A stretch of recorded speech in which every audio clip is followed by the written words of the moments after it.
Muito boa noite, senhores telespectadores. É sempre com redobrado prazer que estamos na sua companhia nesta cavaqueira que normalmente é sobre temas de cultura, temas de história e para nós tem um significado especial na medida em que estamos a regressar de férias, estivemos em Portugal e se houve coisas que constatamos é de facto um momento particular que se vive com a euforia do turismo em Portugal. Não é nada de recente, mas o impacto que tem na vida dos portugueses é enorme. Sobre isso iremos falar, mas podemos exatamente começar a nossa conversa sobre a ideia que temos do que é turismo. Normalmente associamos a ideia de turismo ao turismo de lazer, o não fazer nada, quer dizer, o passear-se, mas sem fazer nada, ir-se para a praia, bom. Esta ideia de turismo vai fazer com que pensemos que o turismo é uma coisa relativamente recente, a sociedade industrializada. Bom, no máximo que vamos até ao século XIX, pronto, com os transportes o turismo começa-se a desenvolver.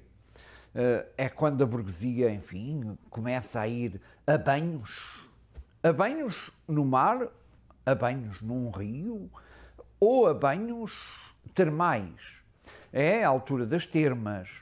Bem, isto já nos mostra que há formas diferentes de fazer turismo.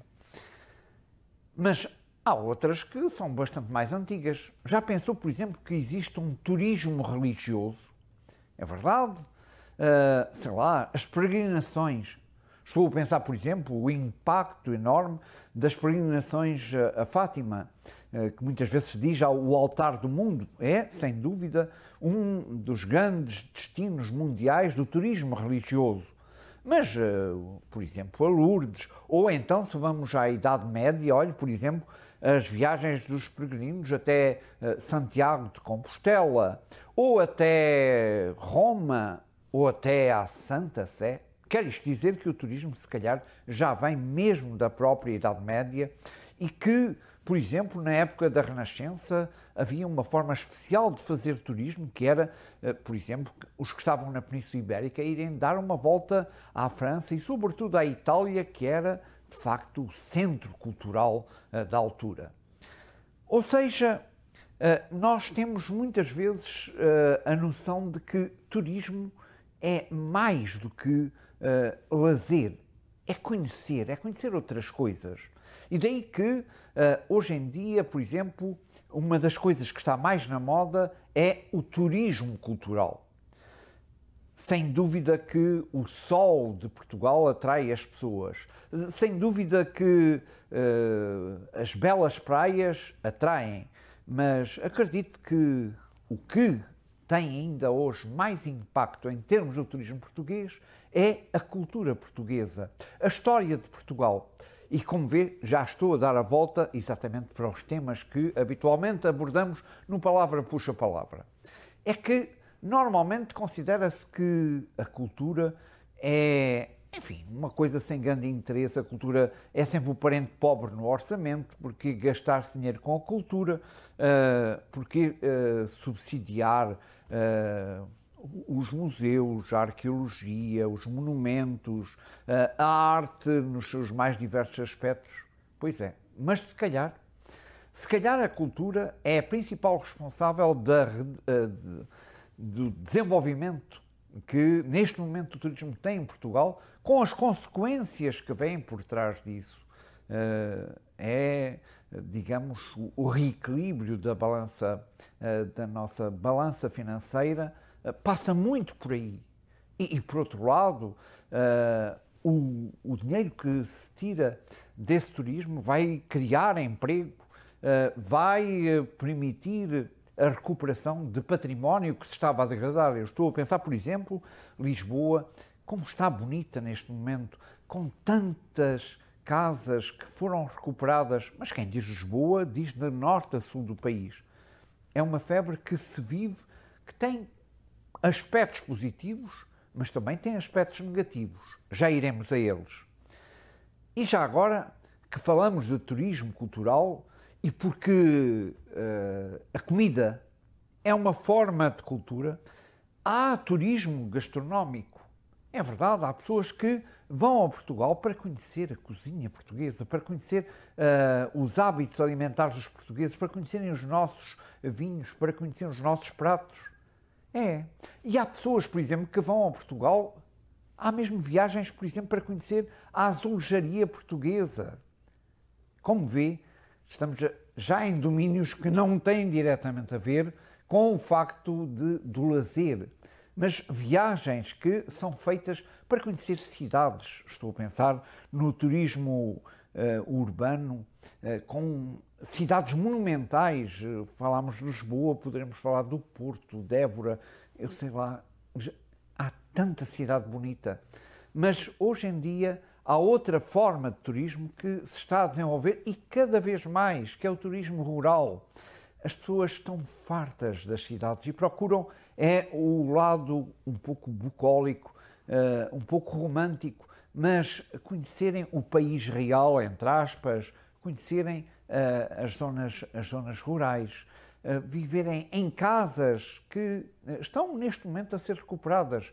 Aliás, o turismo rural é uma característica que neste momento se faz sentir imensamente em Portugal. Como vê, há imensas formas de turismo. Ainda há pouco eu falava, por exemplo, das viagens religiosas. Olhe, por exemplo, os muçulmanos com as suas viagens a Meca. É outro grande centro de turismo religioso. Portugal está a viver neste momento uma certa euforia turística. Claro que haverá muitas razões, se calhar uma melhor promoção, se calhar uma grande divulgação que tem sido feita, um esforço grande, mas por outro lado está a beneficiar de uma conjuntura que é favorável e que se prende naturalmente com o facto de se viver uma certa instabilidade nos grandes destinos turísticos da Europa. Estou a pensar o caso da Espanha, da França, da Itália, da Inglaterra, do Norte da África, da Turquia, onde a instabilidade, o risco de ataques terroristas fazem com que se desloque um bocado para Portugal. No entanto, tudo isto traz consequências, como sejam, por exemplo, o facto do custo de vida aumentar, o facto de haver uma certa gentrificação, o que é que eu quero dizer com este palavrão, que o preço das casas começa a ser de tal forma elevado que as pessoas vão viver para a periferia. E isto, naturalmente, faz com que também muitos portugueses vejam com certas reticências este crescimento turístico que, no entanto, veio, por outro lado, trazer benefícios. É uma faca de dois gumes, mas sem dúvida que é um aspecto muito marcante, sobretudo nestes últimos anos. Portugal tem sido sempre um destino turístico, hoje em dia é grande, mas porque nós normalmente temos sempre a tendência, ou somos os melhores ou somos os piores, pensamos que é o principal destino turístico do mundo. É importante se nós pensarmos, por exemplo, que Portugal teve cerca de 20 milhões de visitantes o ano passado. Quer isto dizer, para um país que tem 11 milhões de habitantes é muito. Mas se nós pensarmos, por exemplo, que cerca de 32 milhões de pessoas visitou a Times Square em Nova Iorque durante o ano passado, dá-nos já uma ideia de que, efetivamente, vamos um assim mais devagar, estamos entre os 20 primeiros, estamos com bastante turismo, mas não somos o país com o maior número de turistas. Não, outros países têm, embora, claro, como digo, muitos desses destinos têm sido afetados exatamente por causa de uma certa instabilidade. De qualquer forma, conhecer o mundo, conhecer costumes, conhecer outras culturas é o que está por trás do turismo. Um termo que vem de tour, fazer um tour, dar uma volta. O termo francês é que está por trás do turismo. E nós vamos terminar por aqui, não vamos dar nenhuma volta, vamos já despedir até ao nosso próximo programa. Muito boa noite.